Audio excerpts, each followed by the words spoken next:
मनसा गांव में एक लोहार रामगोपाल रहता था। उसका एक भरा पूरा परिवार था, जिसका लालन पालन करने के लिए उसे कई बार दिन रात काम करना पड़ता था।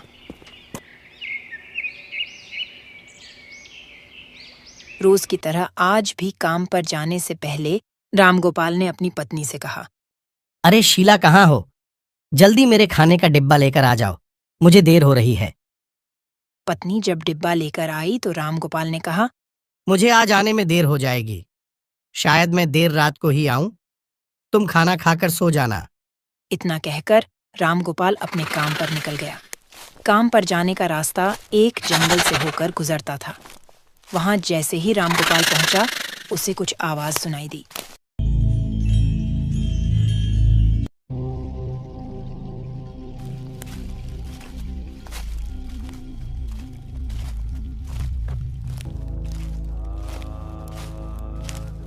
जैसे ही रामगोपाल कुछ पास गया तो उसने देखा कि एक साधु भगवान का मंत्र जपने के साथ ही हंस रहा है।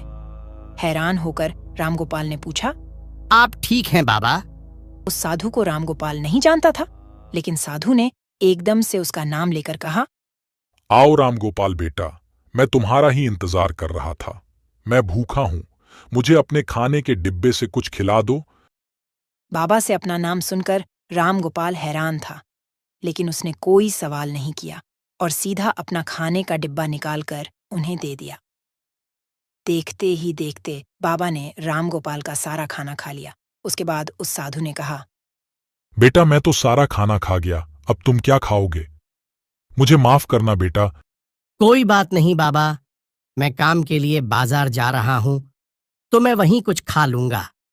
यह सुनकर उस साधु ने रामगोपाल को खूब आशीर्वाद दिया।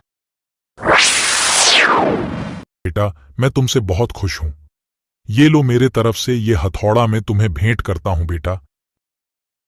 आपका आशीर्वाद काफी है बाबा। मैं इस हथौड़े का क्या करूंगा? इसे आप ही रखिए।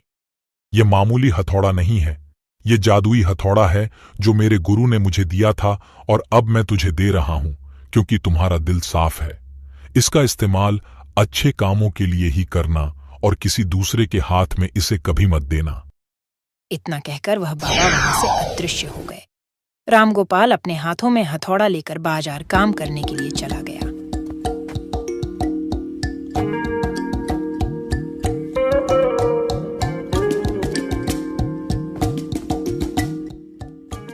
औजार बनाने से पहले उसके दिमाग में आया कि आज इसी हथौड़े से लोहा पीटता हूं। जैसे ही उसने लोहे पर हथौड़े से चोट मारी, वो सीधा औजार बन गया। दूसरी चोट में लोहे के बर्तन बन गए। रामगोपाल समझ गया कि यह सही में जादुई हथौड़ा है। वो जो बनाने की सोच के साथ लोहे पर चोट मारता, लोहा सीधा वही बन जाता। जादुई हथौड़े की वजह से रामगोपाल का काम जल्दी खत्म हो गया और वो अपने साथ ही उस जादुई हथौड़े को घर ले गया।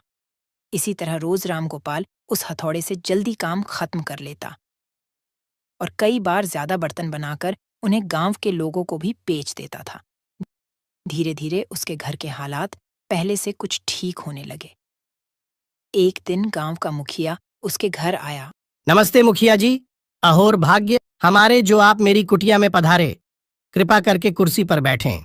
नहीं रामगोपाल, बैठना नहीं है, बस तुमसे एक गुजारिश है। हम गांव वालों को शहर जाने में बहुत ज्यादा समय लगता है। क्या तुम अपने हथौड़े से गांव और शहर के बीच आने वाला एक पहाड़ तोड़ने में मदद करोगे?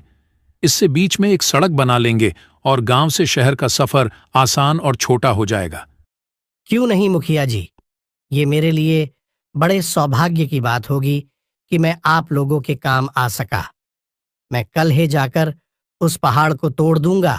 और फिर अगले दिन रामगोपाल पहाड़ को तोड़ने के लिए निकल गया। क्योंकि रामगोपाल को मेहनत करने की आदत थी, तो वह जल्दी ही पहाड़ पर चढ़ गया और उसे तोड़ने लगा।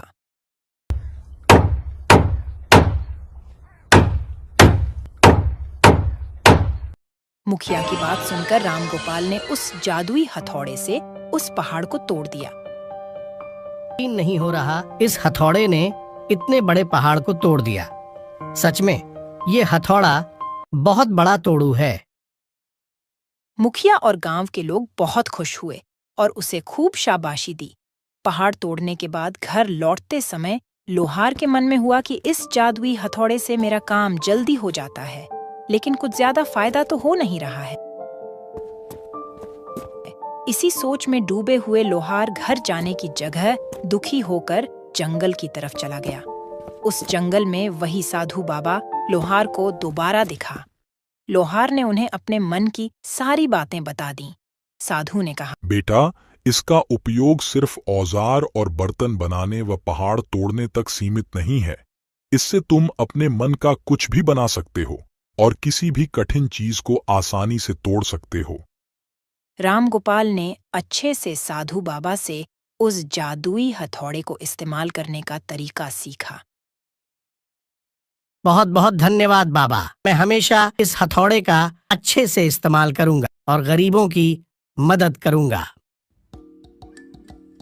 उसके बाद रामगोपाल ने बहुत धन कमाया। आज रामगोपाल एक अमीर आदमी बन गया है। अभी भी वो जब भी जरूरत में